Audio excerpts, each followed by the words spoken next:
பிறப்புக்கும் எல்லா உயிர்க்கும் பிறந்த பின்னர்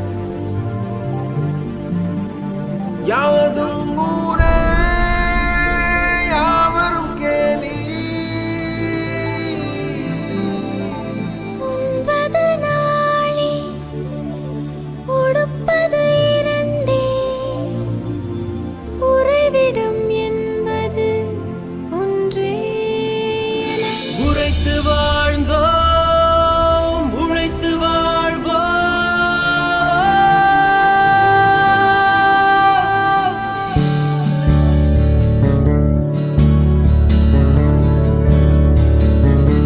தீதும் நன்றும் பிறர் தரவா